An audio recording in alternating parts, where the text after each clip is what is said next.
Welcome to news అడ్డా. నేను శ్రీ సౌజన్య. ముందుగా headlines. పేదరిక నిర్మూలనకు సరికొత్త పథకం తీసుకొస్తున్న మంత్రి సీతక్క. తెలంగాణలో పవన్ కళ్యాణ్ ఎన్నికల ప్రచారం రద్దు. మున్సిపల్ ఎన్నికలు, బీజేపీ మేనిఫెస్టో విడుదల. కేసీఆర్ ను జాతిపిత అంటే ఒప్పుకోను కోదండరాం. వివరాల్లోకి వెళ్తే తెలంగాణ మంత్రి సీతక్క గుడ్ న్యూస్ చెప్పారు. పేదరికాన్ని నిర్మూలించేందుకు రాష్ట్రంలో సరికొత్త పథకాన్ని ప్రారంభించబోతున్నామని వెల్లడించారు. కేరళలో అమలు చేస్తున్న కుటుంబశ్రీ మోడల్ ను అనుసరించి ఈ పథకానికి రూపకల్పన చేస్తున్నామని చెప్పారు. కేరళలో ఒక సర్వే నిర్వహించారని, దాని ద్వారా 65,000 మంది పేదలను గుర్తించి వారిని పేదరికం నుంచి బయటకు తీసుకొచ్చారని సీతక్క తెలిపారు. అదే తరహాలో తెలంగాణలో మహిళా స్వయం సహాయక బృందాల ద్వారా సర్వే చేయించి పేదరికంలో ఉన్న వారిని గుర్తిస్తామని చెప్పారు. సర్వే పూర్తయిన తర్వాత ప్రతి పేద కుటుంబానికి తగిన సాయం చేస్తామని సీతక్క తెలిపారు. ప్రభుత్వ ఖజానాపై ఆర్థిక భారం పడిన పథకాన్ని అమలు చేస్తామని చెప్పారు. ఈ కొత్త పథకం ద్వారా రాష్ట్రంలో పేదరికం లేకుండా చేయాలన్నదే ప్రభుత్వ లక్ష్యమని అన్నారు. తెలంగాణ మున్సిపల్ ఎన్నికల్లో జనసేన అధినేత AP deputy CM Pawan Kalyan ప్రచారం రద్దయింది. ఇంతకు ముందు వెలువడిన ప్రకారం రేపు ఎల్లుండి ఆయన ప్రచారం చేయాల్సి ఉంది. తాజాగా ఆయన ఎన్నికల ప్రచారం రద్దయినట్టు జనసేన ప్రకటించింది. ఏపీలో రాజకీయ పరిణామాలు, పవన్ వ్యక్తిగత కారణాల వల్లే ప్రచారం రద్దయినట్టు సమాచారం. మరోవైపు మంగళగిరిలోని తన క్యాంపు కార్యాలయంలో తెలంగాణ జనసేన నేతలతో ఈ ఉదయం పవన్ భేటీ అయిన సంగతి తెలిసింది.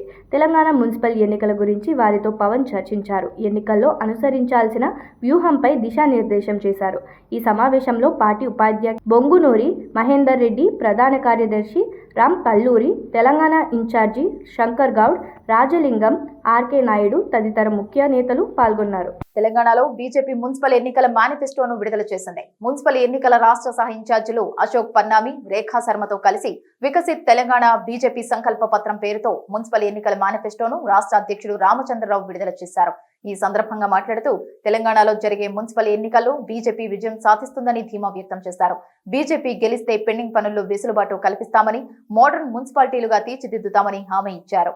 ఫైనాన్స్ కమిషన్ ఇచ్చే నిధులను పారదర్శకంగా ఖర్చు చేస్తామని తెలిపారు. అవినీతి రహిత మున్సిపాలిటీలే తమ లక్ష్యమని తెలిపారు.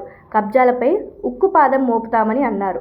యువతకు వాకింగ్ ట్రాక్స్ ఏర్పాటు చేస్తామని హామీ ఇచ్చారు. అధికార కాంగ్రెస్, ప్రతిపక్ష బీఆర్ఎస్ పార్టీలు బీజేపీని చూసి భయపడుతున్నాయని అన్నారు.